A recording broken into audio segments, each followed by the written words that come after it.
Hello students, I am Pooja and welcome back to your own YouTube channel Ashish Tiwari.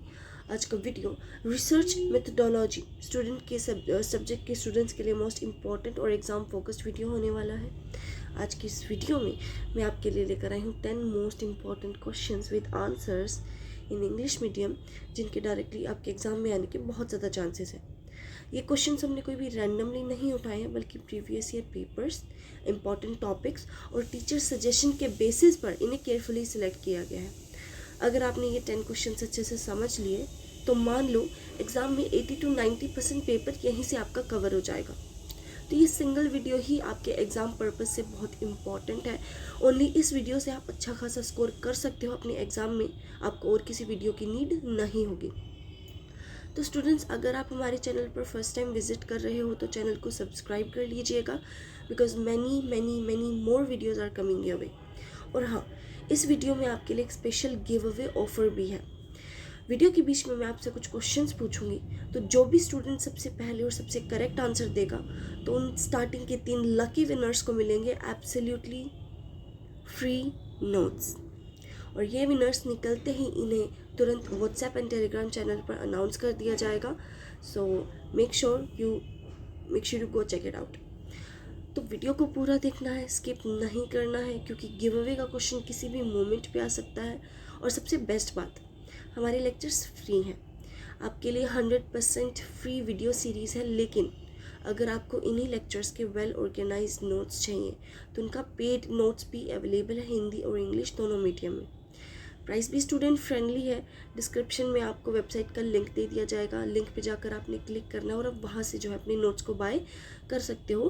Price सिर्फ 50 rupees रहने वाला है, ठीक है। और अगर आपको नोट्स नहीं लेने तो आप वीडियो लेक्चर भी देख सकते हो, कोई नेसेसरी नहीं है नोट्स लेना। तो चलो शुरू करते हैं रिसर्च मेथडोलॉजी के 10 मोस्ट इम्पॉर्टेंट क्वेश्चंस, ठीक है। Let's begin. ओके, तो सबसे पहले स्टार्ट करते हैं मीनिंग से। रिसर्च मेथडोलॉजी आखिर होता क्या है? देखो, रिसर्च मेथडोलॉजी का मतलब होता है एक सिस्टमैटिक तरीके से, यानी कि प्रोसेस से रिसर्च करना, ठीक है। ये बताता है कि कैसे रिसर्चर्स जो है सबसे पहले इंफॉर्मेशन को कलेक्ट करते हैं, फिर उस डाटा के ऊपर स्टडी करते हैं, फिर वहाँ से रिसर्च कंक्लूजन्स निकालते हैं। तो रिसर्च मेथडोलॉजी एक ऐसा प्रोसेस होता है जहाँ पर वो हमें स्टेप बाय स्टेप एक तरीका बताते हैं, ठीक है, स्टेप्स बताते हैं रिसर्च करने का। The first question is what is research proposal and what purpose does it serve. Research proposal क्या होता है और इसका क्या पर्पज़ होता है, ठीक है। And what should be kept in mind while drafting it। एक रिसर्च प्रपोजल को ड्राफ्ट करते वक्त आपके दिमाग में क्या क्या चीज़ें होनी चाहिए, explain with example. Research problem क्या होती है, मतलब क्या होता है, कैरेक्टरिस्टिक्स, ठीक है, और कैसे आइडेंटिफाई किया जाता है। देखो, रिसर्च प्रपोजल एक रिटन प्लान होता है रिसर्च प्रोजेक्ट का, ठीक है। फॉर एग्जांपल, मैंने एक रिसर्च प्रोजेक्ट सेट किया कि survey of mid day meal, ठीक है। मिड डे मील का मैंने सेलेक्ट किया, मिड डे मील कैसी होती है। तो सबसे पहले उस रिसर्च प्रोजेक्ट है उसका रिटन प्लान मुझे देना होगा, ठीक है, कि भाई मैं एक रिसर्चर हूँ और मैं मिड डे मील की जो सर्विंग्स हैं उनके ऊपर रिसर्च करना चाहती हूँ, ठीक है। तो यही उस चीज़ को एक्सप्लेन करता है। और रिसर्च प्रॉब्लम क्या होता है? रिसर्च प्रॉब्लम वो मेन इशू होता है, क्वेश्चन होता है जो रिसर्चर पढ़ना चाहता है। जैसे मैंने मिड डे मील की सर्विंग्स को मैं स्टडी करना चाहती हूँ, तो मेरी रिसर्च प्रॉब्लम क्या हो गई? मिड डे मील की servings, mid day meal servings is my problem, ठीक है। इंट्रोडक्शन से स्टार्ट करेंगे। Research is a careful and systematic study of a topic. एक केयरफुल और सिस्टमैटिक तरीके से किसी भी टॉपिक को पढ़ना, ये नई चीज़ें जानने के लिए और कोई भी इशू को डीपली समझने के लिए, ठीक है। हर एक जो रिसर्चर है वो एक क्लियर रिसर्च प्रॉब्लम से शुरू करता है कि भाई आखिर सबसे बड़ी प्रॉब्लम क्या है, ठीक है। To explain how the study will be done, और कैसे स्टडी को किया जाएगा वो वहाँ से जो है डिटरमाइन होता है, ठीक है। A research problem tells us what issue needs to be study, वो हमें बताएगी कि क्या इशू हमें स्टडी करना है। While research proposal issue problem बताएगी कि क्या स्टडी करना है, और रिसर्च प्रपोजल जो वो प्रॉपर प्लान होता है उसे पढ़ने के लिए। दोनों के दोनों बहुत इम्पॉर्टेंट होते हैं, क्योंकि ये रिसर्चर को सही डायरेक्शन में गाइड करते हैं और काम को मीनिंगफुल और ऑर्गेनाइज बनाते हैं। ठीक है, मेन बॉडी से स्टार्ट करेंगे। Meaning of research problem and research proposal. It creates a research problem is the main issue, question और area of concern। एक सबसे मेन सवाल और इशू क्या है, ठीक है, उस पर कंसर्न क्या है रिसर्चर का कि वो स्टडी करना चाहता है। ठीक है, रिसर्च प्रॉब्लम मेन इशू होता है, कंसर्न होता है कि रिसर्चर का जिसे वो स्टडी करना चाहता है। ये एक स्टार्टिंग पॉइंट है रिसर्च का। It creates curiosity and encourages the researcher to find answers। Curiosity create करता है और रिसर्चर को एनकरेज करता है आंसर फाइंड करने के लिए। A good research problem should be clear and specific. एक अच्छी रिसर्च प्रॉब्लम क्लियर और स्पेसिफिक होती है। A research proposal is a written plan prepared before starting the actual research. असली में रिसर्च को शुरू करने से पहले भी प्लान बनाया जाता है कि पहले ये किया जाएगा। ठीक है, it explains the topic, objectives, method and importance of the study. ये स्टडी की इम्पोर्टेंस बताएगा, क्या मेथड्स रहेंगे, ऑब्जेक्टिव क्या रहेगा, ये सारी चीज़ें वो डीप में एक्सप्लेन करेगा। और ये एक रोड मैप की तरह होता है, ये step by step proper plan होता है। वो जो भी करेंगे ना वो इस प्रोजेक्ट जो प्लान है इसके अंदर ऑलरेडी इंक्लूडेड होगा, इसके बेसिस पे वो करते हैं। ठीक है, तो ये और help the researcher stay focused. It also shows readers और teachers what the researcher plan to study, कि क्या तो स्टडी करना है और क्यों उसे पढ़ना ज़रूरी है। For example, a student notices that many novel discuss identity and culture. The research problem में is how is identity represented in post colonial literature. Colonial literature से पहले कैसे जो है लोग अपनी आइडेंटिटी और कल्चर के बारे में पता करते थे, ठीक है, कैसे उसे रिप्रेजेंट करते थे। तो प्रपोजल एक्सप्लेन करेगा स्टूडेंट्स को, एक्सप्लेन करेगा कि how the students will study this topic, कैसे इस टॉपिक को वो स्टडी करेंगे, कौन सी बुक इस्तेमाल करेंगे और क्या क्या रिजल्ट एक्सपेक्ट किया जाता है। Purpose and importance of research proposal, need of research problem. A research problem and proposal are important because they give direction and clarity to the study. एक रिसर्च प्रॉब्लम और प्रपोजल जो है वो ज़रूरी है क्योंकि वो डायरेक्शन देते हैं और क्लैरिटी देते हैं स्टडी से related. They help in choosing a clear topic and avoid confusion. ठीक है, रिसर्च प्रॉब्लम जो है वो आपको जो रिसर्च प्रपोजल जो है, रिसर्च प्रॉब्लम और प्रपोजल वो आप इम्पॉर्टेंट होते हैं और वो आपको एक डायरेक्शन देते हैं, क्लियर टॉपिक देते हैं और कन्फ्यूजन नहीं होने देते हैं। They explain why the research is needed and what benefits it will give. वो एक्सप्लेन करते हैं कि क्यों ये रिसर्च ज़रूरी है, क्यों चाहिए है और इससे क्या क्या फ़ायदा होगा। They save time by keeping the study focused on the one issue. Time बचाते हैं एक इशू पर फोकस करके। They help the researcher decide the methods and sources. Methods और सोर्सेज डिसाइड करने में वो हेल्प करते हैं। They make the work systematic and easier to complete. In an academic writing research should not be random. Academic writing में research कोई भी random नहीं होती है, इसका एक पर्पज़ होता है। A research problem gives that purpose and the proposal explain how the purpose will achieve. जो प्रपोजल होता है, जो प्लान होता है, वो बताता है कि कैसे हम उस पर्पज़ को अचीव करेंगे। This makes the research more useful and effective. Characteristics of a good research problem and points to keep in mind while drafting a proposal। अब अच्छी जो रिसर्च प्रॉब्लम है उसकी कैरेक्टरिस्टिक्स क्या क्या होती है। A good research problem and proposal should follow some important points. अब अगर कोई अच्छी रिसर्च प्रॉब्लम या फिर प्रपोजल है तो उसके कुछ इंपॉर्टेंट पॉइंट्स हैं जो उनको फॉलो करने चाहिए। First one is clarity and specificity. The topic should be clear and easy to understand. जो भी टॉपिक आप पढ़ रहे हो it should be easy to understand. It should not be too broad और कन्फ्यूजिंग। ज़्यादा ब्रॉड या कन्फ्यूजिंग नहीं होना चाहिए। A focused topic helps in better study. ठीक है, next is relevance and importance. The problem should be meaningful and connected with the subject. Problem meaningful होना चाहिए और सब्जेक्ट से कनेक्टेड होना चाहिए। यहाँ से जो है एग्जिस्टिंग नॉलेज के अंदर वैल्यू बढ़ेगी। Availability of sources. रिसर्चर को चेक करना पड़ता है किताब, आर्टिकल्स, मटेरियल्स, ठीक है, बिना किसी without sources research becomes difficult. तो देखो, जिस भी चीज़ पर आप रिसर्च कर रहे हो ऐसा बहुत बार हुआ है। आई मीन इस लाइक भाई आपने सोचा तो किसी और ने भी तो उस सेम चीज़ के बारे में सोचा होगा।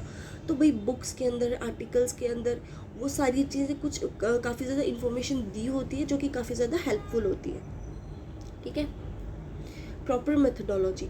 प्रपोजल मेंशन करना चाहिए कि कैसे रिसर्च किया जाएगा। प्रपोजल के अंदर बिल्कुल मेंशन होता है, ठीक है। थ्रू क्लोज रीडिंग, अगर आप ध्यान से करेंगे, पढ़ेंगे, कंपैरिजन करेंगे और अदर मेथड, तो the method should match the topic. एक एक पॉइंट जहाँ पर आप एक्सप्लेन कर रहे हो कैसे होगा, वो जो है टॉपिक से मैच होना चाहिए, ठीक है। हाँ जी। प्रैक्टिकल एंड अचीवेबल, टॉपिक ऐसा हो जो कि मैनेजेबल हो और जिसके टाइम और रिसोर्सेज के अंदर जो है वो हो जाए। एक very large topic becomes hard to complete, उसे जो है कंप्लीट करना मुश्किल हो जाता है। प्रपोजल ड्राफ्ट करते वक्त the student should also keep the language simple, organised, ideas properly and clearly mention the aim of the research. Proposal को ड्राफ्ट करते वक्त एक जो स्टूडेंट है उसको अपनी लैंग्वेज सिंपल रखनी होगी, ठीक है। आइडियाज़ को प्रॉपरली ऑर्गेनाइज करना होता है और एम ऑफ रिसर्च को क्लियरली मेंशन करना होता है कि आप जो है इस रिसर्च से क्या रिजल्ट चाहते हो, क्या रिजल्ट एक्सपेक्ट कर रहे हो, ठीक है। वो एम जो है आपका ऑलरेडी होना चाहिए। Identification of research problem, research problem can be identified in different ways, अलग अलग तरीके से उसे आइडेंटिफाई किया जा सकता है। First, by reading books, articles and previous research, ठीक है। By noticing gaps in earlier studies, by observing social and literary issues. अपने अगर आप ध्यान से देखोगे तो आसपास बहुत सारी जो है फैक्टर्स आपको मिल जाते हैं। By asking important questions on a topic, एक टॉपिक पर अच्छे क्वेश्चंस पूछ के। By personal interest in a subject. For example, after reading many studies on things fall apart, a student may find that most writers discuss colonialism को discuss बात करते हैं लेकिन बहुत कम जो है बताते हैं स्टोरी टेलिंग एंड आइडेंटिटी। ये जो गैप है एक रिसर्च प्रॉब्लम है और स्टूडेंट जो है इस पर एक अच्छा खासा प्रपोजल जो है बना सकते हैं। रिसर्च प्रपोजल टॉपिक का एग्जांपल देख लेते हैं। Title, role of story telling in Chinua Achebe's Things Fall Apart, ठीक है। आप कोई भी बुक ले सकते हो जो आपने पढ़ी होगी या फिर कोई आसान सी बुक इंटरनेट पे सर्च कर लेना, ठीक है। Objective, to understand how story telling helps in shaping cultural identity. Methods, close reading of the novel and study of the related books. Expected outcome, better understanding of culture and identity of the post colonial literature. To conclude, a research problem and research proposal are the foundation of research work. उसकी foundation होती है। Research problem जो है वो identify करती है कि क्या पढ़ने की ज़रूरत है और रिसर्च प्रपोजल जो है, जो प्रपोजल है वो एक्सप्लेन करता है कि कैसे स्टडी की जाएगी। एक क्लियर और रेलेवेंट स्टडी जो है वो प्रॉपर प्लानिंग, करेक्ट मेथड से होती है जिससे आपका रिसर्च जो है मीनिंगफुल और सक्सेसफुल दोनों होता है। Therefore, these both play a very important role for academic research and help students complete their work in an organized and effective way. ठीक है। Moving on to the next question, discuss the various components of a research design. एक research design के components को हमने discuss करना है। What is chapter plan? Explain its importance in organizing a research project or report. ठीक है। Chapter plan क्या होता है और इसकी इम्पोर्टेंस क्या होती है रिसर्च प्रोजेक्ट और रिपोर्ट में। Research is a planned and systematic process of finding answers to a problem. Research जो है एक प्लान्ड और सिस्टमैटिक प्रोसेस होता है जिसके थ्रू आप किसी भी प्रॉब्लम का सोल्यूशन निकालते हैं। इस रिसर्च को कंप्लीट एक ऑर्गेनाइज तरीके से कंप्लीट करने के लिए एक रिसर्चर को प्रॉपर प्लान की ज़रूरत होती है। इस प्लानिंग के अंदर रिसर्च डिज़ाइन चैप्टर प्लान आता है, ठीक है। रिसर्च डिज़ाइन जो है वो एक ओवरऑल स्ट्रक्चर देता है स्टडी का।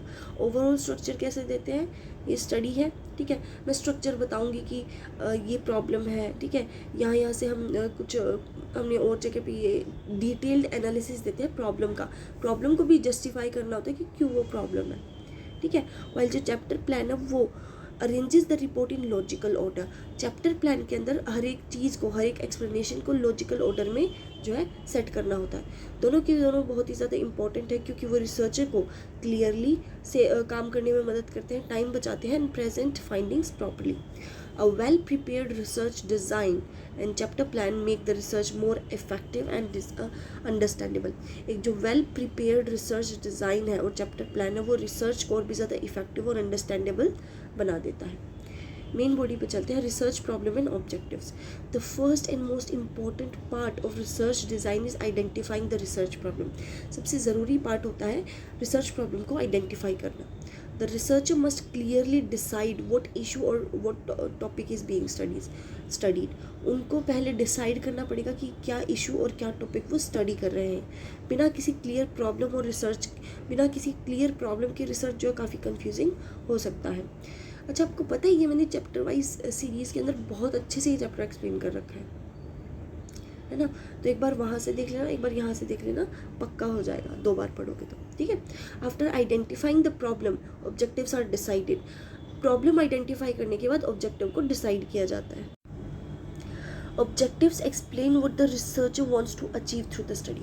ऑब्जेक्टिव जो है वो एक्सप्लेन करते हैं कि रिसर्चर अपनी स्टडी के थ्रू एक्सप्लेन क्या करना चाहता है। वो एक डायरेक्शन प्रोवाइड करते हैं और रिसर्च को जो है फोकस्ड रखते हैं। अ chapter plan also begins with the problem and objectives in the first chapter. एक जो चैप्टर प्लान है वो भी प्रॉब्लम और ऑब्जेक्टिव से शुरू होता है पहले चैप्टर में, ताकि रीडर्स जो है वो समझ सके कि स्टडी करने का पर्पज़ क्या है, ठीक है। जो रिसर्च हम कर रहे हैं उसका पर्पज़ क्या है।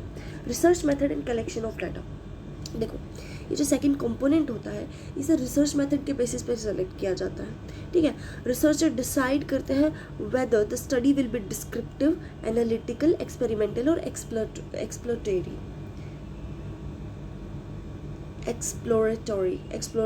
ठीक है। तो देखो, रिसर्चर डिसाइड करेगा कि स्टडी डिस्क्रिप्टिव होगी, एनालिटिकल होगी, एक्सपेरिमेंटल होगी, एक्सप्लोरेटरी होगी, ठीक है। डिस्क्रिप्टिव यानी कि भाई हम मतलब कि डिस्क्राइब करने में ही हम सारे जो है अपने बेसिस पे उसको लिख देंगे, आर्टिकल्स वगैरह जो हमने पढ़े हैं उसके बेसिस पे। डिस्क्रिप्टिव एनालिसिस हम अपना लिख देंगे कि भाई हमने ये पढ़ा है और इसके हिसाब से हमने ये किताब, ये आर्टिकल पढ़ा और इसके हिसाब से हमारा ये कंक्लूजन निकला है। Next is analytical. एनालिटिकल के अंदर आता है कि एनालिटिकल का मतलब होता है भाई कॉजेज, इफेक्ट्स और रिलेशनशिप्स के थ्रू अपनी उसको डिफाइन करना, ठीक है। तो एनालिटिकल स्टडी के अंदर भी सोशल मीडिया अफेक्ट क्या होता है स्टूडेंट्स पर, ठीक है, ऐसे टॉपिक्स भी आ सकते हैं। एक्सपेरिमेंटल पर टेस्ट किए जाते हैं और एक्सप्लोरेटरी पर जो है मतलब कि नई या पुराने जो है टॉपिक्स हैं उनको जो है एक्सप्लोर किया जाता है, ठीक है। तो ये जो this depends on the topic and nature of the research. After this इसके बाद डाटा कलेक्शन मेथड सेलेक्ट किए जाएंगे कि भाई डाटा किस तरीके से कलेक्ट करना है, पुरानी किताबों से करना है, ठीक है, या फिर हम खुद जाके घर पर टेस्ट करेंगे कैसे करना है। डाटा जो है questionnaires, interviews, observation, book, general website कहीं से भी जो है सेलेक्ट की जा सकती है। Proper selection of method helps in collecting correct and useful information. अगर आप प्रॉपरली सेलेक्ट करना चाहते हैं तो आपको जो करेक्ट और यूजफुल इन्फॉर्मेशन चाहिए होगी। In a chapter plan this is generally explain in the methodology chapter which tells readers how the study was concluded, ठीक है। Sampling and scope of study. Research design also includes deciding the sample. Research design के अंदर जो है sample decide करना भी आता है और उसका स्कोप क्या है, ठीक है। सैम्पल का मतलब होता है एक पर्टिकुलर ग्रुप या फिर एरिया को रिसर्च के लिए डिसाइड करना कि भाई फॉर एग्जांपल कि हम तो जो है झारखंड के अंदर पूरे झारखंड के ऊपर जो है रिसर्च करेंगे, ठीक है। हमेशा पॉसिबल नहीं होता है सबको स्टडी करना, तो रिसर्चर जो है एक सैम्पल का प्रयोग करते हैं। Scope defines the limits of the study. Scope जो है वो हमें बताती है कि स्टडी की क्या लिमिट्स हैं, एरियाज़ क्या हैं, सब्जेक्ट और टाइम पीरियड क्या रहेगा। यहाँ से काफ़ी वर्क मैनेजेबल और क्लियर हो जाता है। और एक चैप्टर प्लान के अंदर mentioning scope helps maintain boundaries and keep the report organise without unnecessary details, ठीक है। Chapter plan and its importance. Chapter plans means dividing the research report into different chapters in a proper order. Chapter plan का मतलब होता है research report को अलग अलग chapter में प्रॉपर ऑर्डर के साथ जो है ऑर्गेनाइज करना। हर एक चैप्टर के अंदर ना एक पर्टिकुलर स्टडी होती है, जैसे कि introduction, review, research, data analysis and findings and conclusion, ठीक है। its importance is that it gives a clear structure to the report. एक स्ट्रक्चर को सिस्टमैटिक वे में क्लियर तरीके से बताता है, ठीक है। ये रिसर्चर की मदद करता है स्टेप बाय स्टेप अच्छे से काम करने में और कन्फ्यूजन को कम करने में। कन्फ्यूजन नहीं होती है फिर उससे। Researcher also finds it easy to understand the report because every topic is placed in the correct chapter. अब रिसर्चर को जो है ये सब समझना आसान हो जाता है क्योंकि हर एक जो चैप्टर है, हर एक जो टॉपिक है वो करेक्ट चैप्टर पर रखा हुआ है। It improves presentation and saves time during the writing. Analysis findings and conclusion. The final part of research design is analyzing collected data and presented findings. अब जो हमारे पास डाटा कलेक्ट हुआ आ गया है, ठीक है, जो हमारे पास फाइंडिंग्स हैं, अब उनका जो रिसर्च जो एक फाइनल पार्ट है रिसर्च डिज़ाइन का, वो एनालाइज करना होता है, ठीक है. Research studies, the researcher studies the information, वो इन्फॉर्मेशन को स्टडी करेगा ध्यान से और कंक्लूजन पर आएगा. ये पार्ट बहुत ही इंपॉर्टेंट है क्योंकि it gives answer to the research problem. यहाँ से हमें आंसर मिलता है.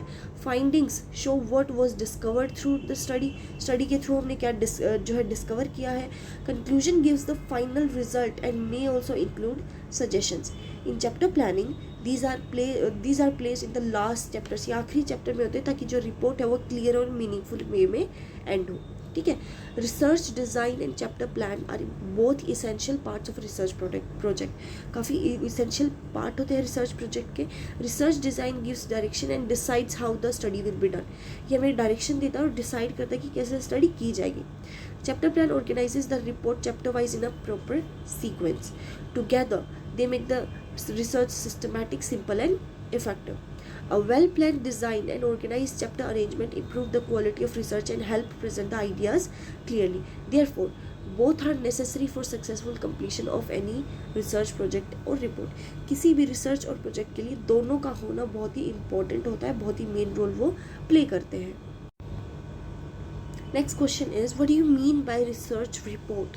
What aspects should be checked at the time of finalization of report? देखो, रिसर्च रिपोर्ट क्या होती है और क्या क्या चीज़ें आपको चेक करनी पड़ती है, कौन कौन सी एस्पेक्ट्स पॉइंट्स आपको चेक करने होते हैं रिपोर्ट को फाइनलाइज करने से पहले.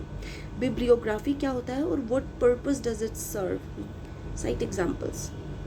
देखो, बिब्लियोग्राफी जो है एक लिस्ट होती है बुक्स, आर्टिकल्स, वेबसाइट की और ऐसे कोई भी सोर्स जहाँ से जिस चीज़ का इंसान ने यूज़ किया है रिसर्च करने के लिए, ठीक है. बिब्लियोग्राफी एक ऐसी रिपोर्ट है जहाँ पर मान लो मैं रिसर्च कर रही हूँ तो मैंने जो जो चीज़ें इस्तेमाल की हैं इन्फॉर्मेशन के लिए वो सभी चीज़ें मुझे लिखनी होंगी.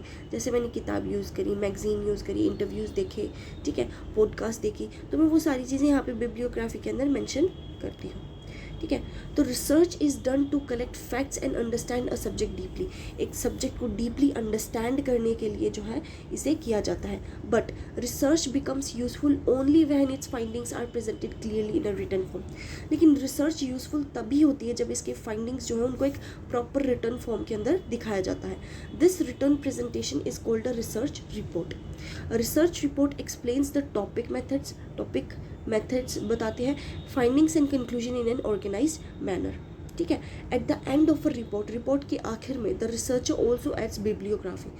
रिपोर्ट के आखिर में वो बिब्लियोग्राफी ऐड कर देता है. बिब्लियोग्राफी मतलब लिस्ट किसकी, किताबों की, आर्टिकल की, दूसरे कोई भी सोर्स जो स्टडी के दौरान जो है यूज़ किए गए हैं. दोनों की दोनों both research report and bibliography are very important because they make the research systematic, reliable and easy to understand. Main body. Meaning of research report and bibliography. A research report is a final written document. ये एक final written document होती है जो कि research work complete होने के बाद लिखी जाती है, ठीक है. ये पूरी स्टडी को प्रॉपर सीक्वेंसेस के अंदर दिखाती है. It tells the readers what topic was selected, कौन सा टॉपिक हमने सेलेक्ट किया है, क्यों सेलेक्ट किया है, and how the data was collected, कैसे डाटा को कलेक्ट किया, and what conclusions was reached. It is the final outcome of the research. A bibliography is a list of all books, journals, newspaper, websites and other materials referred to while preparing the report. Bibliography जो है वो list है किस चीज़ की, वो सारी किताबें, journals, ठीक है, न्यूज़पेपर्स, वेबसाइट, कोई भी material refer to while preparing the report को प्रिपेयर करते वक्त जो भी चीज़ें यूज़ की गई हैं. It is generally written at the end of the report. Examples of bibliography. Kothari CR, ठीक है. Research methodology, methods and techniques. Gupta SP, statistical methods. The Hindu newspaper, ठीक है. ये क्या है, बिब्लियोग्राफी है जहाँ से इन्होंने, ठीक है, जो अपना रिसर्च टॉपिक के लिए यहाँ से इंफॉर्मेशन लिया. Government of India official website. In this way, reports give complete study and bibliography gives a list of the sources that used in that study. Purpose and importance of research report in bibliography. एक research report जो है, it presents facts and finds a clear findings in a clear and organised form.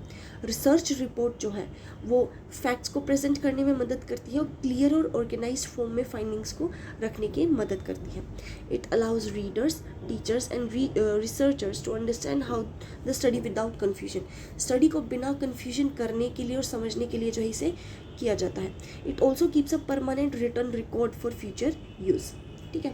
Bibliography is important because it gives credit to original writers and authors. Bibliography ज़रूरी है क्योंकि original writers और authors को जो है ये क्रेडिट देती है. It shows that the research is based on genuine source. जो रिसर्च है वो जेन्युइन सोर्स पर बेस्ड है. It also helps other researchers find the same books और मटेरियल्स फॉर फर्दर स्टडी. और दूसरे रिसर्चर्स की मदद करती है बुक्स और मटेरियल ढूंढने में फर्दर स्टडी के लिए. Through report and bibliography researcher becomes more trustworthy बन जाते हैं. ठीक है. टॉपिक को वो आसानी से समझ पाते हैं. रिसोर्सेज क्लियरली आइडेंटिफाइड होते हैं और जो फ्यूचर काम है वो भी फ्यूचर की जो स्टडी वो भी काफ़ी आसान हो जाती है. The researcher's work become more professional. Therefore both are important parts of academic research. Aspects to be checked at the time of finalization of research report. Report को सबमिट करने से पहले कुछ इंपॉर्टेंट चीज़ें हैं जिन्हें चेक किया जाना चाहिए. ठीक है. सबसे पहला, language should be simple and clear. Language आपकी सिंपल और क्लियर होनी चाहिए. There should be no spelling और grammar mistakes. Second, all chapters should be arranged properly such as introduction, objectives, data analysis, findings and conclusion. सबको आपको जो है properly find करना है. Third, facts and figures must be check carefully so that no wrong information is included. ताकि हमें पता रहे कि भाई कोई गलत इन्फॉर्मेशन इंक्लूडेड नहीं है. इसीलिए जो है फैक्ट्स और फिगर्स को अच्छे से चेक करना चाहिए. Fourth, tables, headings, page number should be properly arranged. Bibliography and reference must be complete and correct. पूरे सही तरीके से आपको सारा डाटा जो है देना है. फाइनल चेकिंग जो है वो रिपोर्ट की क्वालिटी अच्छी करती है और उसे सबमिशन के लिए तैयार कर देती है. अब अच्छी रिसर्च रिपोर्ट की क्या क्या कैरेक्टरिस्टिक्स होती हैं. ठीक है. It should have certain qualities. कुछ क्वालिटीज़ होनी चाहिए. क्लियर हो. ठीक है. रीडर्स को आसान भाषा में समझ आ सके. सही हो. ठीक है. Meaning, facts and data should be correct. It should be systematic होनी चाहिए where all parts are arrange in order. It should be objective होनी चाहिए.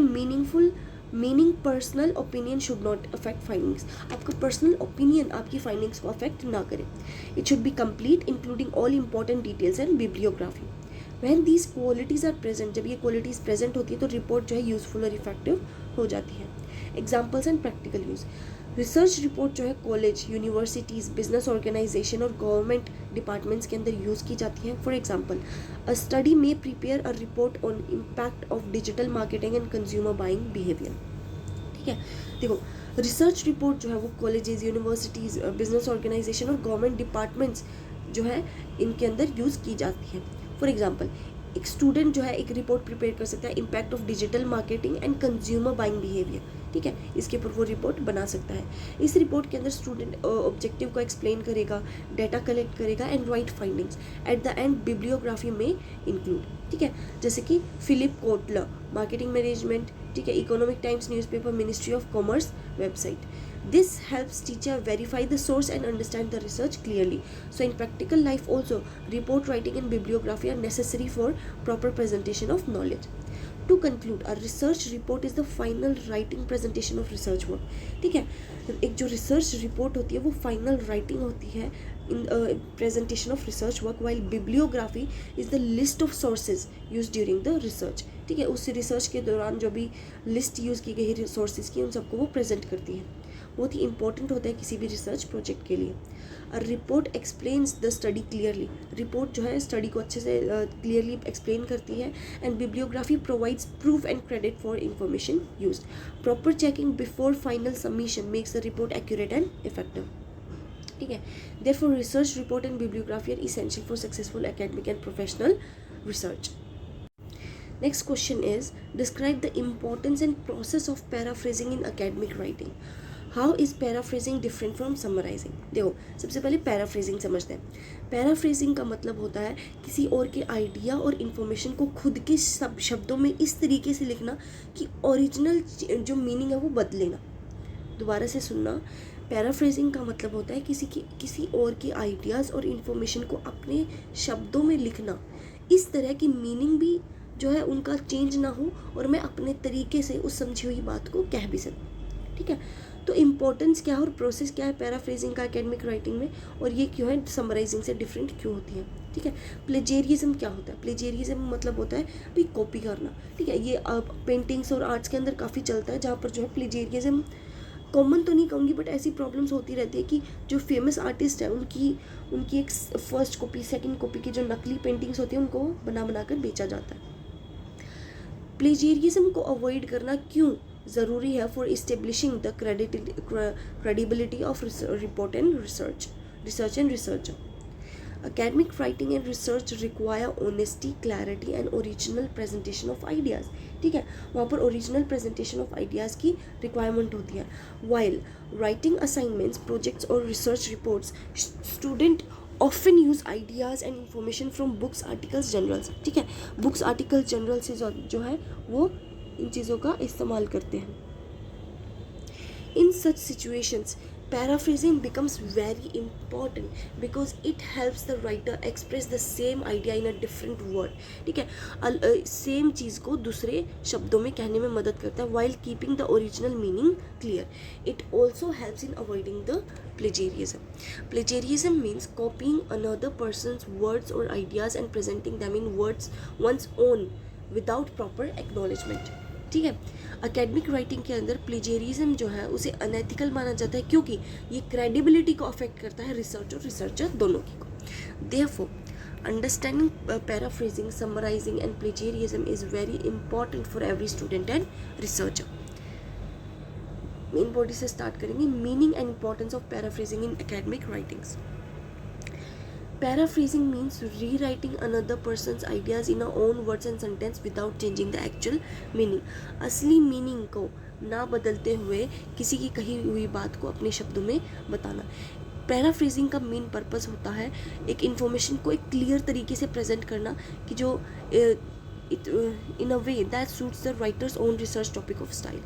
अब जो रिसर्चर का जो टॉपिक और स्टाइल है उससे वो मैच करे। ठीक है, पैराफ्रेजिंग इंपॉर्टेंट होता है एकेडमिक राइटिंग के अंदर क्योंकि ये स्टूडेंट्स की मदद करता है explaining an idea in a better and simpler way. It also shows the researcher, it also shows, ये भी दिखाता है कि रिसर्चर जो है वो सोर्स ऑफ मटेरियल प्रॉपरली समझ चुका है। By paraphrasing writing becomes more natural and connected with the topic. ठीक है, पैराफ्रेजिंग से जो आपकी राइटिंग है वो और भी ज़्यादा नेचुरल और टॉपिक से कनेक्टेड हो जाती है।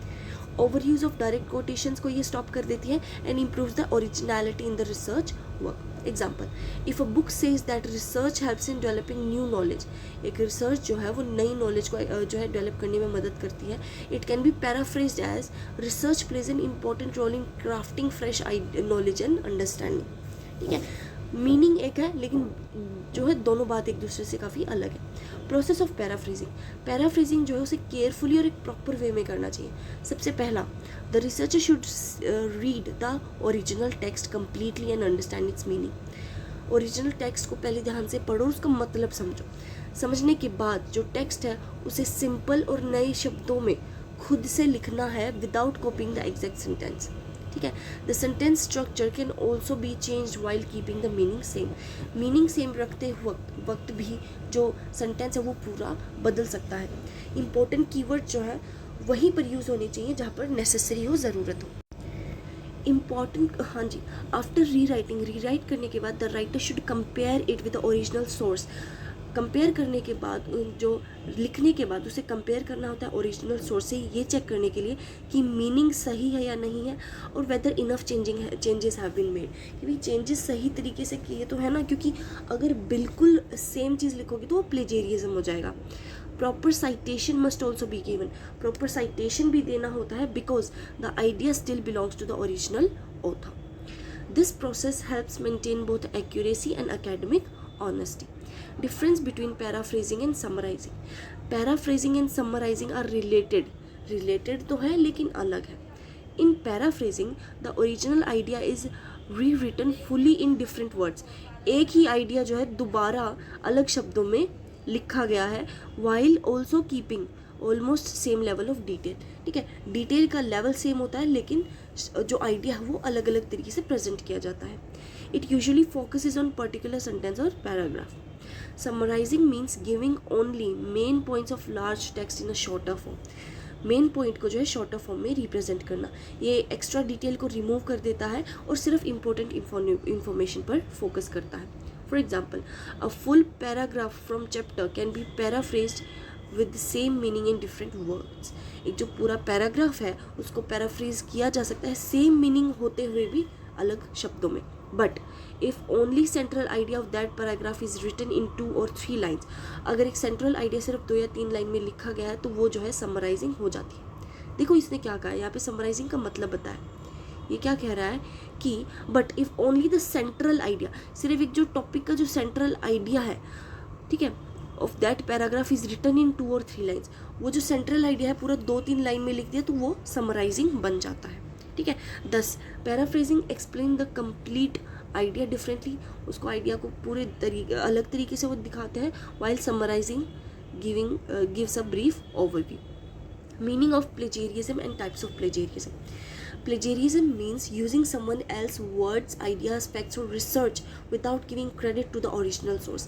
बिना original source को credit दिए किसी और के ideas, words इन सब का इस्तेमाल करना. It may happen intentionally और by mistake. जानबूझकर और गलती से भी हो सकता है. दोनों के दोनों केसेस में इसे जो है academics के अंदर गलत साबित किया गया है.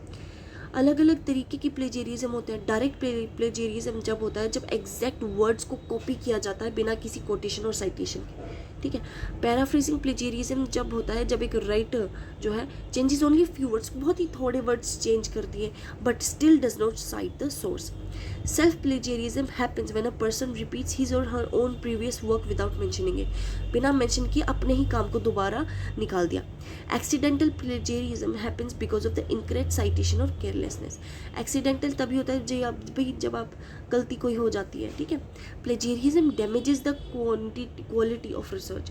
क्वालिटी ऑफ रिसर्च डैमेज हो जाती है and may lead to rejection of assignments and reports. Why avoiding plagiarism is important for research and researcher? क्यों ज़रूरी है?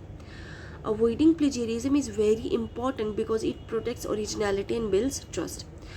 A research report becomes stronger and more reliable when proper credit is given to the source used. एक जो research report है वो और भी ज़्यादा रिलायबल और स्ट्रॉन्ग हो जाती है जब एक प्रॉपर क्रेडिट दिया जाता है सोर्स के जहाँ से हमने सोर्स लिया है. It also increases credibility of the researcher because honest work is respected in academic institutions. Academic institutions के अंदर जो प्रॉपर ऑनेस्ट वर्क है उसको जो है रिस्पेक्ट मिलती है, क्रेडिबिलिटी मिलती है. Proper citation and correct paraphrasing shows that the researcher has worked sincerely. Paraphrase उसको जब आप करते हो, प्रॉपर साइटेशन करते हो तो पता दिखता है वो एफर्ट, ठीक है, कि सिंसियरली काम किया गया है और एकेडमिक एथिक्स को आसानी से समझने में मदद करता है. Avoiding plagiarism also helps in maintaining the value of research. Plagiarism को अवॉइड करने से भी आपकी मदद होती है आपकी रिसर्च की वैल्यू रखने में and encourage fair sharing of knowledge. It protects the writer from academic penalties. Academic penalties से वो आपको जो है बचाता है and supports professional growth in the future studies and research. Therefore originality and acknowledgement are necessary for successful and respected research work. To conclude, paraphrasing is an important academic writing skill because it helps express ideas in your own words while keeping the original meaning. Paraphrasing जो है एक important academic writing skill है क्योंकि ये आपके ideas को खुद के शब्दों में एक्सप्रेस करने में मदद करता है, ओरिजिनल मीनिंग को रखते हुए क्लैरिटी बढ़ाता है और प्लेजेरिज्म को अवॉइड करने में मदद करता है. Summarising is difficult because it presents only the main idea in brief. सिर्फ मेन आइडिया को ब्रीफ में दिखाता है. प्लेजेरिज्म इज़ अनएथिकल होता है और क्रेडिबिलिटी दोनों की, रिसर्च की और रिसर्चर की जो वो खराब करता है. Therefore students and researcher must be paraphrasing carefully उनको पैराफ्रेज करना चाहिए. साइड सोर्सेज को बताओ and maintain honesty in academic writings. This helps in creating original, reliable and valuable research work. ठीक है. Next question is rewrite the details of the following sources in MLA format. अब MLA क्या होता है? देखो MLA होता है modern language association, ठीक है। मॉडर्न लैंग्वेज एसोसिएशन जो है एक स्टाइल होता है, या फिर हम इसे सेट ऑफ रूल्स भी कह सकते हैं, जो कि इस्तेमाल किए जाते हैं रिसर्च पेपर्स को लिखने में और रेफरेंसेस ऑफ सोर्सेज देने में, ठीक है, कि भाई कहाँ कहाँ से हमने रेफरेंस लिया, वो सोर्सेज को डिफाइन करने में MLA का जो है इस्तेमाल किया जाता है, ठीक है। Correct errors in text and parenthetical citations according to the latest MLA style. अभी वो हम आगे पढ़ेंगे तो कंफ्यूज नहीं होना है, ठीक है। MLA stands for modern language association style, ठीक है। It is one of the most common writings used in the academic writings, specially in English literature humanities subject, ठीक है। इंग्लिश लिटरेचर ह्यूमैनिटीज़ इन सब के अंदर जो है MLA का बहुत ही रेगुलरली इस्तेमाल किया जाता है। MLA जो है वो क्लियर रूल्स देता है, ठीक है, writing source details, preparing work cited and giving in-text citations using MLA format correctly। अगर आप MLA format को correctly use करते हो तो it is very important because it helps the writer give proper credit to the original author को proper credit देने में मदद करता है and avoids plagiarism। It also makes academic writer more clear, organized and trustworthy। जो academic writings है उसको clear, organized और trustworthy बनाता है। In research and assignments, students must know how to write sources in MLA format and how to create citation errors, ठीक है। Main body पे आता है meaning and importance of MLA format. MLA format is a standard method use to mention books, articles, website and other sources in academic writings. MLA format जो है वो एक standard method होता है जहाँ पर किताबों को, आर्टिकल्स, वेबसाइट इन सबको मेंशन किया जाता है एकेडमिक राइटिंग्स के अंदर, ठीक है। यह हमें बताता है कि how to write the name of the author का नाम कैसे लिखना है, टाइटल कैसे लिखना है, सोर्स का, publisher, year, page number in the correct order. MLA style is important because it creates uniformity in academic work. Academic work के अंदर ये यूनिफॉर्मिटी क्रिएट करता है। When all students follow the same style, जब same style को वो follow करते हैं, teachers can easily read and understand the reference. It also shows honesty in research के अंदर ऑनेस्टी दिखाता है because the writer clearly mention where the information came from. For example book citation in MLA, ठीक है, ये उन्होंने citation कर दिया। ये जो फॉर्मेट है ये पूरी डिटेल दे रहा है एक सिंपल और प्रॉपर वे के अंदर, ठीक है। जैसे शर्मा रमेश, यहाँ पे नाम लिख दिया, ठीक है। रिसर्च मेथड, अब किस चीज़ पे रिसर्च मेथड किया था, लिटरेचर पर, ऑक्सफोर्ड यूनिवर्सिटी प्रेस 2022, ठीक है। Writing source details in MLA format. Different sources are written in slightly different MLA patterns. Different sources को डिफरेंट MLA पैटर्न्स के अंदर लिखा जाता है। The main rule is to write author's name first. पहले author का नाम आएगा, टाइटल आएगा, पब्लिशर या फिर वेबसाइट का नेम आएगा, पब्लिशर का नेम आएगा, फिर डेट आएगा। दोबारा से किसका पहले नाम आएगा, दूसरा टाइटल आएगा, पब्लिशर या वेबसाइट का नेम डालना है, चौथा है डेट डालना है, ठीक है। एग्जाम्पल, ठीक है, ये आपका यहाँ पे एग्जाम्पल हो गया, ठीक है। जनरल आर्टिकल, यहाँ पे इन्होंने इस तरीके से, वेबसाइट, जब आपको वेबसाइट डालना होता है तो ये, ठीक है। वेबसाइट खुद से कुछ भी बना दो, ठीक है, www.com, है ना। चैप्टर इन एडिटेड बुक, ठीक है, तो जब एडिटेड बुक तो पोएट्री और सोसाइटी हमने ले लिया। Studies in literature edited by Neha Gupta, Orient Black Swan 2022, PP 70-84। MLA style के अंदर titles of books and children are written in italics. Italics के अंदर देखो, ये इटैलिक्स के अंदर लिखा गया है which article titles while article titles are written in quotation marks. देखो ये कोटेशन मार्क्स है, ठीक है। In text and parenthetical citations in MLA. In-text citations means giving source information inside the paragraph. Paragraph के अंदर ही source information दे रहा, where the quotation or idea is used. MLA usually includes author's surname, author का surname and page number वो include करता है. Literature reflects society's reality, social reality दिखाता है. If author name is already mentioned, ठीक है, these citations are useful because they quickly tell the reader where the idea came from. Then full details can be found in the work cited list. Parenthetical citations must be short and clear. MLA avoids writing too much information inside brackets, ठीक है. So MLA requires only surname and page number. Common errors and how to correct them. Students जो है ज़्यादातर कभी कभी mistakes जो है कर देते हैं while making writing citations. MLA has clear rules to correct these errors. Wrong, wrong कैसे है, रवि शर्मा पेज 20, करेक्ट कैसे है, शर्मा 20, ठीक है। यही here P is not needed, wrong according to Kumar, correct है अकॉर्डिंग टू कुमार 40, कुमार 40 नहीं, यहाँ पे सिर्फ 40 आएगा, ठीक है, क्योंकि ऑथर का नाम ऑलरेडी लिखा हुआ है। Language is powerful PG 35, language is powerful Verma PG 30, Verma 35, page लिखने की कोई ज़रूरत नहीं होती है। Wrong works cited entry, modern literary theory by Anil Kumar, correct क्या होगा, Kumar Anil, modern theory, Penguin Books 2020। Correcting these errors improve the clarity and follows latest MLA rules properly. Benefits of proper MLA citations in academic writings. Using MLA style give many benefits. MLA style use करने से आपको काफ़ी ज़्यादा benefits मिलते हैं, ठीक है। It protects the writer from plagiarism. Plagiarism से writer को बचाता है. Gives respect to original authors. Original authors को respect देता है.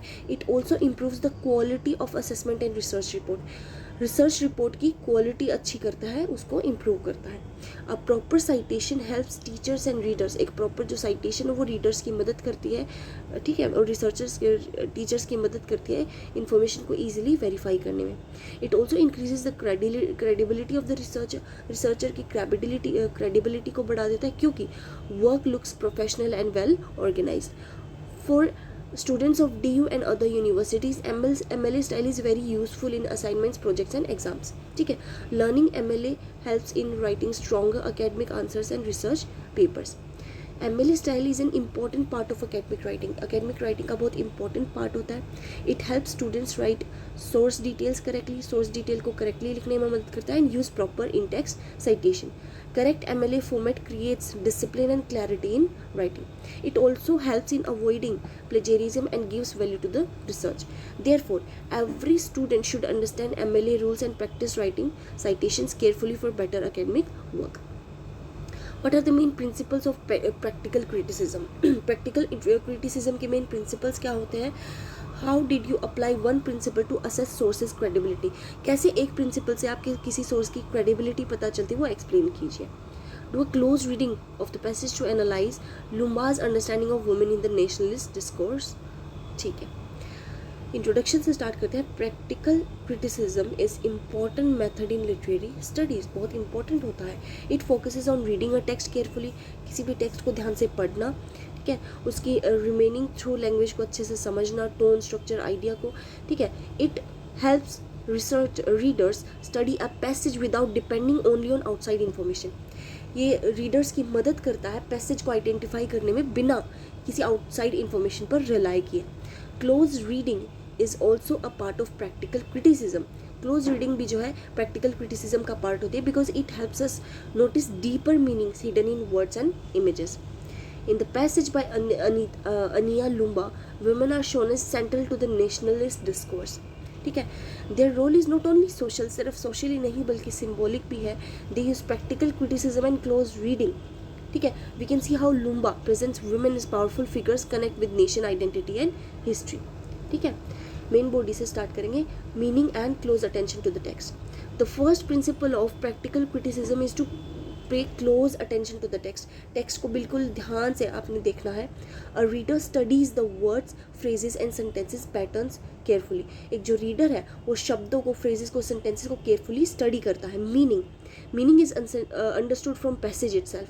पैसेज से खुद से आपको मीनिंग पता लगता है. This method asks the reader to focus on what writer is saying and how ideas are expressed. ठीक है, in Loomba's mess passage close reading shows that women are presented as more than individuals. Women को individual से ज़्यादा दिखाया गया है. They become symbols of nation and community. The writer usage serious and emotional language. Emotional language का, serious language का प्रयोग करते हैं वुमेन के एक्सपीरियंस को दिखाने के लिए that are deeply connected with national history.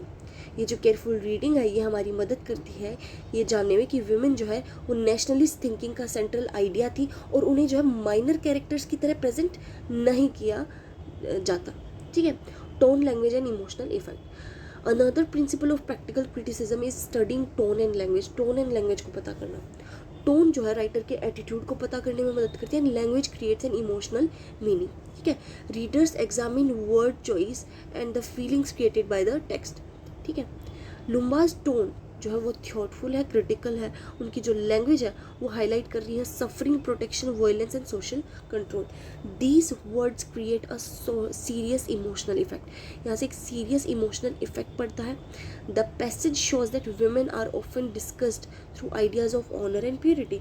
Women को जब भी मेंशन करते हैं तो it is through the ideas of honour and purity. ठीक है. Their bodies become linked with the honour of the nation. उनके शरीर से उनका ऑनर बनता है. ठीक है. वो कहते हैं ना, हमारे घर की इज्जत हमारी बेटियां बहुएं. दिस इमोशनल लैंग्वेज, ये जो इमोशनल लैंग्वेज है, ये रीडर को अंडरस्टैंड करने में मदद करती है कि कैसे वुमेन कितना डीपली कनेक्टेड है नेशनलिस्ट डिस्कोर्स से. Women as symbols in the nationalist discourse. As close reading of passage shows Loomba's important argument that women are often used as symbols of the nation. लुम्बा की एक इम्पॉर्टेंट आर्ग्यूमेंट है जिसके अंदर दिखाया गया है कि वुमेन को नेशन का सिंबल माना जाता है. Nationalist movement connect women with ideas like tradition, culture, respectability. Because of this symbolic role women carry social and political meaning. Lumba explains that women are not only participants in history. सिर्फ participants ही नहीं है बल्कि वो representation है nation की. उनकी जो प्रोटेक्शन है, सफरिंग है, वो नेशनल प्राइड से लिंक्ड है. ठीक है. Political during difficult political movements women are often placed at the centre of public debates. This show women centre में होती है. ये हमें दिखाता है कि nationalist gives this shows how nationalists give women symbolic importance but at the same time may control their freedom. Assessing credibility through evidence and argument. A major principle of practical criticism is checking whether a text is convincing and meaningful through evidence. भी आपने जो evidence दिया है, ठीक है, और जो major principal है प्रैक्टिकल क्रिटिसिज्म का, उसका सबसे पहला काम होता है चेक करना टेक्स्ट को कि वो कन्विंसिंग या मीनिंगफुल है भी कि नहीं.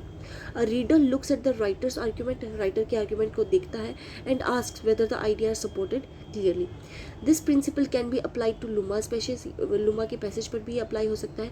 हर argument feels credible but it also connects women experiences with larger nationalist ideas in a logical way. The example of violence, protection, recovery support her. जो रिकवरी है वो उसके पॉइंट को सपोर्ट करती है. The discussion is balanced and analytical because the argument is clear and supported by evidence. Clear और evidence से supported है. The passage becomes reliable and strong. This makes the reader trust Loomba's interpretation. Wider social meaning of the passage. Practical criticism also helps reader connect literary meaning with large social ideas. Practical criticism जो वो readers की मदद करता है literary meaning को large social idea से compare करने में, कनेक्ट करने में. A passage may reflect society, politics and culture. Through a close reading से we can understand both language and deeper social realities. Lumba's passage shows that nationalist discourse often phrase women in complex position. Women को complex position में रखते हैं. They are respected as symbol. उनको symbol की तरह respect तो मिलती है लेकिन उनको control और pressure भी झेलना पड़ता है. उनका जो role है becomes important for understanding history and identity. The passage also connects past with the present and reminds readers that gender and nationalism continue to influence the society today. To conclude, practical criticism teaches readers to study a text carefully. अपने text को study करना है through close reading, language, tone and evidence. It helps us understand deeper meaning inside a passage. When this method is applied to Loomba's writing, जब ये method Loomba की writing पर लगाया गया, women appear as central figure in nationalist discourse. Nationalist discourse के अंदर women जो एक सेंट्रल आइडिया बन गई. They represent culture and national identity but they also face social struggles and control. Therefore, practical criticism helps us understand both the literary meaning of the passage and Lumba's important ideas about women and nationalism. ठीक है. Next question is explain Loomba's understanding of women's role in nationalist discourse. अभी हमने पढ़ा था कि लुम्बा जो है women का काफ़ी बड़ा रोल समझती है नेशनलिस्ट डिस्कोर्स के अंदर. उसे और डिटेल में बात करेंगे. How to partition and nationalist discourse use the same chalk differently. Okay, introduction से स्टार्ट करते हैं. Ania Loomba explains that women hold a very important place in nationalist discourse. वो कहते हैं कि नेशनलिस्ट डिस्कोर्स के अंदर वुमेन का बहुत बड़ा रोल है. In many nationalist writings women are shown as symbols of national honour, culture and identity. Women को जो है सिंबल माना गया है नेशनल ऑनर, कल्चर और आइडेंटिटी का. उनके जो शरीर हैं एंड लाइफ्स हैं become connected with the ideas of nation and community. Lumba also explains that during partition के दौरान women suffered deeply because of the same image of women used in the different and violent way. उसी image को गलत तरीके से इस्तेमाल किया गया. Her discussion, उनका जो discussion है वो समझने में मदद करता है how nationalism and partition both use women, दोनों इस्तेमाल करते हैं women का as a symbol but with different meaning and consequences. Main body पर आते हैं women as a symbol of the nation. Lumba says that in nationalist discourse women are often represented as symbols of the nation. Women को nation का symbol माना जाता है. They are linked with ideas of purity, sacrifice and tradition. उनको इन चीज़ों से link किया जाता है, प्योरिटी, आइडिया, सैक्रिफाइस और ट्रेडिशन से. The nation is imagined like a mother. Nation को एक माँ की तरह इमेजिन किया जाता है. एंड वुमेन जो है वो कल्चर की, उस कल्चरल वैल्यूज़ को केयर टेकर करने वाली उनको इमेजिन किया जाता है. इसी वजह से वुमेन से एक्सपेक्ट किया जाता है कि वो ट्रेडिशंस को प्रोटेक्ट करे एंड डिग्निटी को रिप्रेजेंट करे कम्युनिटी में. ठीक है. This role gives women importance. ये वुमेन को इम्पोर्टेंस देता है but also limits them. Instead of being seen as independent individuals, independent दिखने की बजाय उन्हें जो है सिंबल माना जाता है जो कि नेशन को सर्व करेंगे. उनकी पर्सनल आइडेंटिटी एक सेकेंडरी प्लेस ले लेती है इन द नेशनल आइडेंटिटी. ठीक है. Women as protectors of culture and tradition. Loomba कहती है कि nationalist movement often place women in the role of protecting family values. Nationalist जो है वो वुमेन को एक मतलब कि ऐसा इंसान बना देती है जो फैमिली वैल्यूज़ को प्रोटेक्ट करे, कस्टम्स को, रिलीजन को. मैन को यूजुअली कनेक्ट किया जाता है पॉलिटिक्स से और पब्लिक लाइफ से, वाइल वुमेन को कनेक्ट किया जाता है घर से और इनर कल्चरल लाइफ से. This division creates a clear expectation. ये क्लियर एक्सपेक्टेशन देता है that women must preserve tradition. They become responsible for maintaining communities moral value. वो जो है रिस्पॉन्सिबल होती है कम्युनिटी की मॉरल वैल्यूज़ को मेंटेन करने के लिए.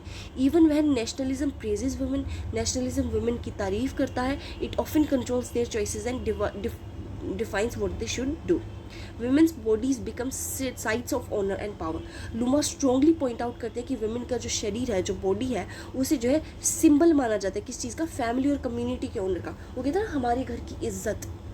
इसी वजह से अटैक किए जाते हैं वुमेन पे, और उन पर अटैक होता है तो पूरी कम्युनिटी पर अटैक माना जाता है. ये आइडिया जो है पार्टीशन ऑफ इंडिया के दौरान बहुत ही ज़्यादा विजिबल हुआ.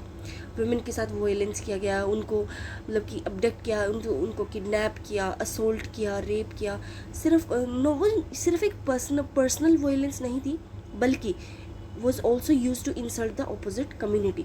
Women suffered because their bodies were turned into political symbols. Women ने suffer किया क्योंकि उनकी bodies को एक political symbol जो है बना दिया था and tool of power. Difference between nationalist discourse and partition. Nationalist discourse usually presents women in an ideal and respectful image. Nationalist discourse जो है वो women को एक ideal और respectful image के अंदर जो है वो दिखाते हैं, represent करते हैं. Women are shown as mothers of the nation. पूरे जगत की माता उन्हें माना जाता है, protectors of culture and symbol of sacrifice. This creates a positive but controlled image. During partition the same symbolic image became violent and tragic. यही एक कारण बना एक सबसे बड़ी वायलेंट और ट्रैजिक का. Women were targeted because they represented community honour. Women को टारगेट किया क्योंकि वो कम्युनिटी ऑनर को दिखाती थी.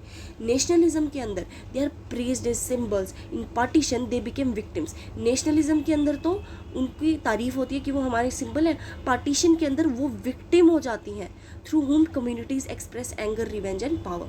The top is the same but the result is very different. Lumba's wider message. Lumba's large argument is that women should not only be understood as symbols in political narratives. Political narratives में उनको सिर्फ एक symbol बन के नहीं रहना है. Their own voices, suffering and experiences matter. उनकी जितने भी वॉइसेज हैं, सफरिंग्स हैं, वो सब मैटर करते हैं. ठीक है. Nationalist discourse and partition often speak about women.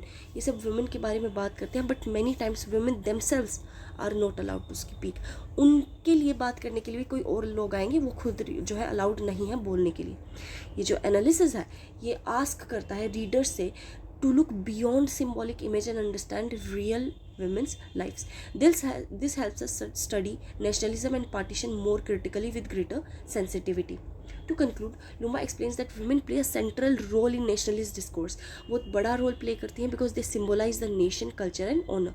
At the same time, during partition, this symbolic role led to violence and suffering. Nationalism praises women as symbols, praise करता है, while partition turns those symbols into target of conflicts. Lumba's analysis is important because it shows both the value given to the moment in national imagination and the painful reality faced by them in the history.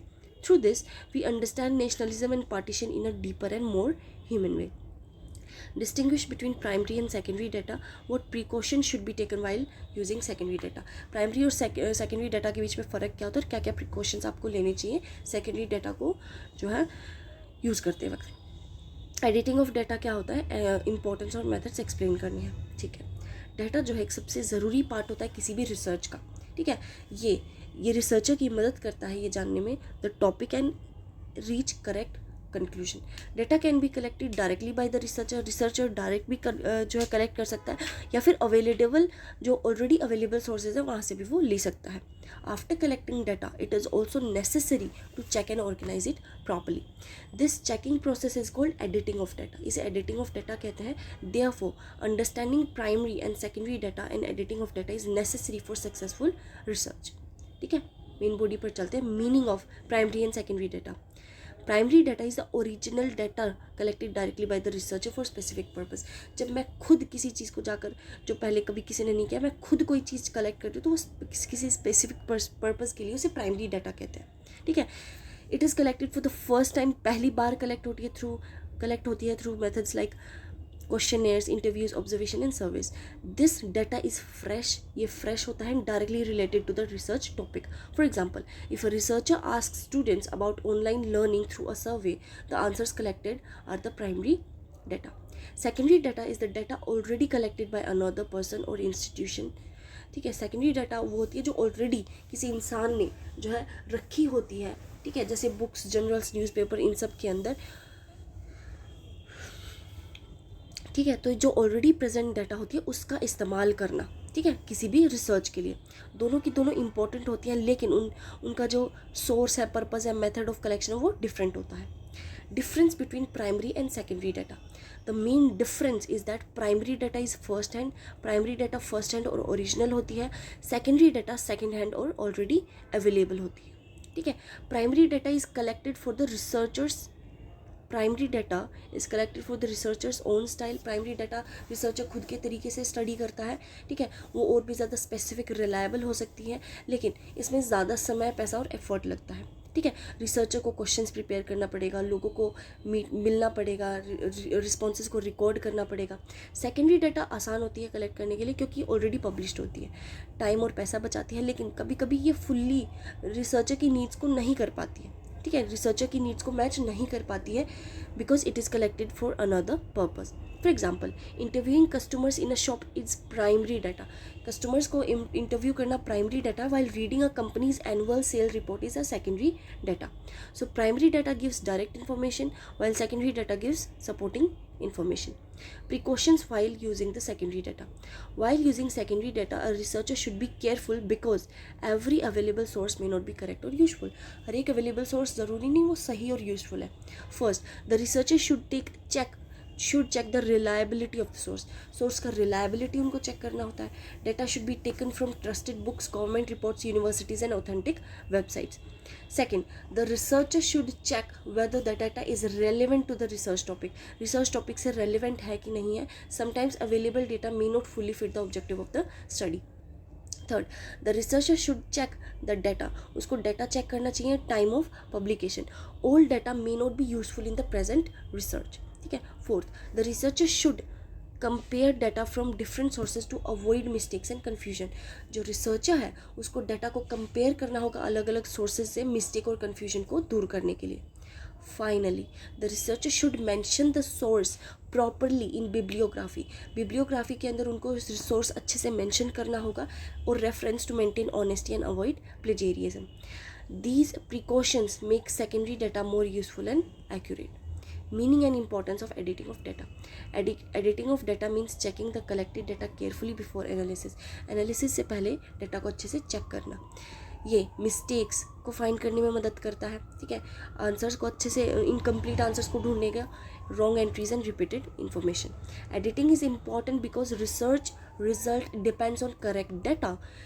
Editing ज़रूरी है क्योंकि research result जो है correct data पर depend करता है. अगर data गलत और इनकम्प्लीट है तो कंक्लूजन जो है वो गलत होगा. यहाँ से it improves accuracy and quality of the research. It also helps a researcher organise data in a proper form so that analysis become easy. Editing saves time during the final stage of research because mistakes are corrected earlier. ठीक है, editing time भी बचा देती है क्योंकि final stage के अंदर जो है रिसर्च के काफ़ी ज़्यादा मिस्टेक्स जो है ऑलरेडी करेक्टेड हो चुकी हैं. यहाँ से रिपोर्ट आपकी क्लियर, रिलायबल और प्रोफेशनल हो जाती हैं. Therefore editing is an important step between data collection and data analysis. ठीक है, methods of editing of data. There are different methods of for use for editing data. Data को edit करने के लिए काफ़ी मेथड्स यूज़ किए जाते हैं. The first is field editing. Field के अंदर एडिटिंग करना where the researcher checks the data soon after collecting it. जैसे ही उन्होंने डाटा कलेक्ट किया उसको चेक करते हैं. यहाँ से मिसिंग डिटेल्स को रिमेंबर करना आसान हो जाता है और जल्दी जल्दी जो गलतियाँ हैं वो भी ठीक हो जाती हैं. Second is central editing. ठीक है, यहाँ पर डाटा को जो कलेक्टेड डाटा है उसको बाद में चेक किया जाता है at a one place by researcher और एडिटर. एडिटर सारा देखेगा और जो भी एडिटिंग करनी है वो कर देगा. Here all forms reviewed together. सभी को एक साथ रिव्यू किया जाता है. Another method is checking for completeness. ठीक है, to whether every answer has been filled. ये देखना कि भाई हर एक क्वेश्चन का आंसर तो दिया गया है और अच्छे तरीके से तो दिया गया है. The researcher also checks for accuracy and consistency, meaning answer should be correct and should not contradict each other. Finally, data is arranged in proper order for coding and analysis. These methods make data ready for the financial interpretation and report writing. ठीक है, to conclude primary and secondary data are both essential in research. Research के अंदर बहुत ज़रूरी होते हैं and each has its own importance. Primary data gives original information देता है, वाइल सेकेंडरी डाटा जो है वो रेडीमेड इन्फॉर्मेशन का इस्तेमाल करता है. At the same time editing of data is necessary to remove errors and improve quality. Careful use of secondary data and proper editing helps the researcher prepare a clear, reliable and successful research report. ठीक है, what is time series analysis? Explain its importance in business. ठीक है, time series analysis क्या होता है और इसकी importance क्या है बिजनेस के अंदर. What is index number? What point should be considered in constructing index number. चलो भाई, time series analysis and index number are very important statistical tools in business and economics. ठीक है, both help in understanding change that happens over time and make future planning easier. Time के साथ साथ जो changes हुए उन्हें समझने में मदद करता है और फ्यूचर प्लानिंग को आसान बना देता है. Time series analysis studies data collected over different periods. जो डिफरेंट पीरियड्स के अंदर जो कलेक्टेड डाटा है उसको स्टडी करने में मदद करता है. ठीक है, such as months, years, quarters. Index number shows changes in prices, production and other economic activities by comparing them with the base year. These methods help businesses undertake market conditions and make proper decisions. Main body. First is meaning of time series analysis. Time series analysis means studying data that is collected over a continuous period of time. Data को collect करना जो कि continuous period of time से जो है collect की गई है. This data may be daily. ये जो डाटा है ये डेली भी हो सकती है, मंथली भी हो सकती है, ईयरली भी हो सकती है, क्वार्टरली भी हो सकती है. ये हमें समझने में करती है, क्या समझने में मदद करती है? Values change from period to another.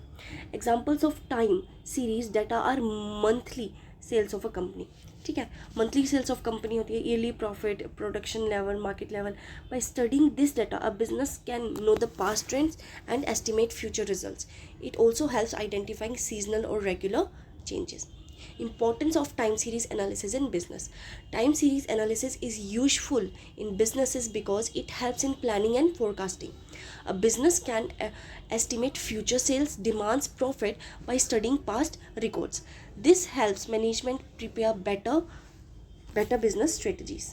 ठीक है, it is also useful in production planning, inventory control, budgeting and decision making. Seasonal businesses can predict busy and slow periods. Through this method, companies reduce risk and use resources more effectively. Meaning of index number. Index number is a statistical measure that shows changing in the value of one or more variables over time by taking 1 year as the base year. एक 1 year को base year लिया जाता है और फिर उसके according जो है चेंजेस दिखाए जाते हैं ओवर द ईयर्स, वैल्यूज़ के अंदर, वेरिएबल्स के अंदर क्या क्या चेंजेस आए हैं. Base year usually given the value of 100. एक ईयर की वैल्यू क्या है? 100 रुपीज़ भी हो सकती है, कुछ भी हो सकता है. ठीक है. इंडेक्स नंबर को यूज़ किया जाता है टू मेजर चेंजेस करने में, चेंजेस पता करने में in price, quantity, wages and cost of living. For example, if the price index rises above 100, अगर वो 100 के अबव हो जाता है, it means prices have increased compared with the base year. This makes the comparison simple and clear. Importance of index number in businesses. Index numbers are useful for measuring economic and business changes. Businesses use them to study price movements, market demands, changes in purchasing power.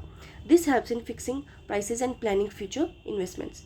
Government also uses index numbers for economic policies. Government जो है वो index numbers का इस्तेमाल करती है economic policies में, inflation control and developmental planning. Businessman compare present performance with previous years. In this way, index number supports better decision and improved business planning. Points to be considered while constructing index number. While constructing index numbers, some important points should be kept in mind. अब दिमाग में कुछ important points होने चाहिए. First, the purpose should be clear. Purpose clear होना चाहिए because different purposes need different index numbers. Second, the base year should be normal and free from unusual conditions. Base year normal हो और unusual condition से जो है उन पर कोई effect ना पड़े, जैसे weather changes. ठीक है, इनमें. The third, proper selection of items should be done so that they represent the real situation. Fourth, accurate and reliable data collection is necessary. Accurate और reliable data necessary है. Fifth, the correct method of calculation and suitable weight should be used so that the final result is fair and useful. To conclude, time series analysis and index numbers are both essential tool in business statistics. बहुत essential होते हैं. Time series analysis helps in studying past trends and predicting future business activities. Index number helps in comparing economic changes over time. Both provide useful information for planning, forecasting and decision making. Therefore, these methods play an important role in business growth and economic development. What is meant by central tendency, objectives, functions and properties of a good average? चलो भाई, explain the different measures of central tendency and use their statistical analysis. Central tendency means value around which observation of a data set is concentrated. Central tendency का मतलब होता है the value around which, एक ऐसी value जिसके आसपास observation of a data set are concentrated, कि observation एक डाटा के अराउंड जो सेट किया जाता है. ये एक सिंगल वैल्यू देता है that represents the whole group of data. पूरे ग्रुप ऑफ डाटा को वो एक सिंगल वैल्यू रिप्रेजेंट करती है. इन स्टेटिस्टिक्स सेंट्रल टेंडेंसी हमारी मदद करती है लार्ज डाटा को आसानी से समझने के लिए, and it is also called an average.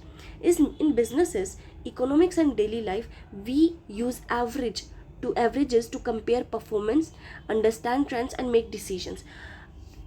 Businesses के अंदर हम इकोनॉमिक्स और डेली लाइफ के अंदर हम एवरेजेस का इस्तेमाल करते हैं परफॉर्मेंस एंड ट्रेंड्स और डिसीजंस बनाने के लिए. ठीक है. The main measure of central tendency are mean, median and mode. ठीक है, ये तो आपको पता ही होगा. A good average represents the whole data clearly and correctively. Main body. Meaning and objective of central tendency. Central tendency refers to the middle and central value of a series. Series की कोई भी middle और central value को ये refer करती है.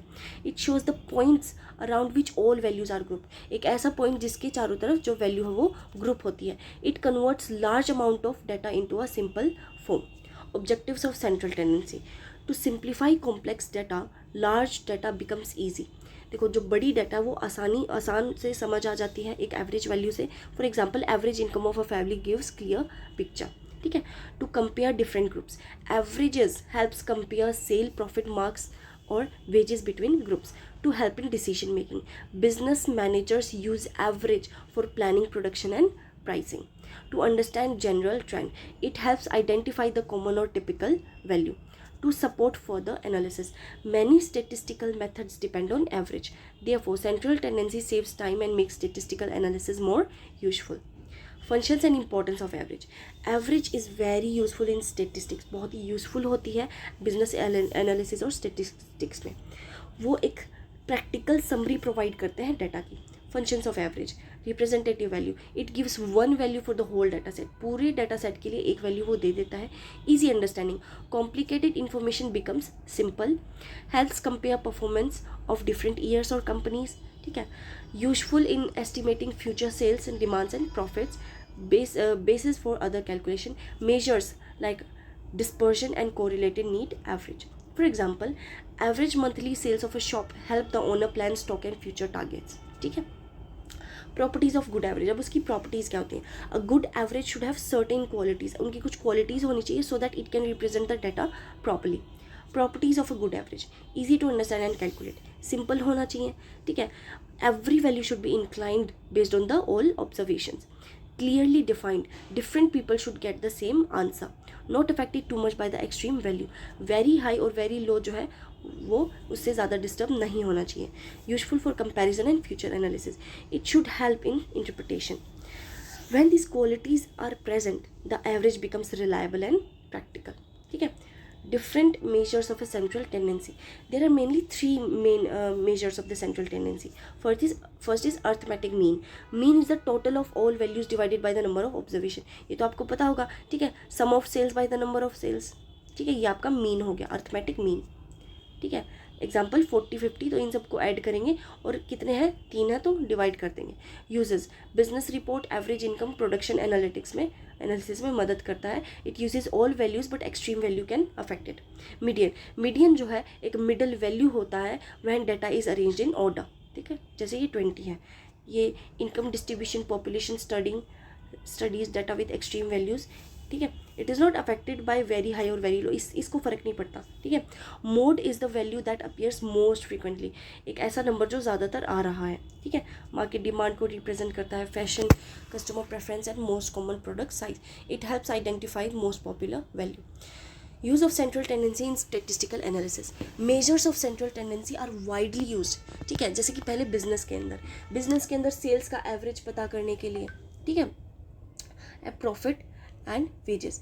Education के अंदर to find average marks of student. एक स्टूडेंट का एवरेज मार्क्स पता करने के लिए. ठीक है. Economics to study income and prices. Government planning के अंदर for censuses and public welfare schemes. Research के अंदर to summarise collected data and research conclusion. Because of these uses central tendency जो है उसे one of the most important concept माना गया है स्टेटिस्टिक्स के अंदर. To conclude central tendency means central और average value of the data. It helps in simplifying large information.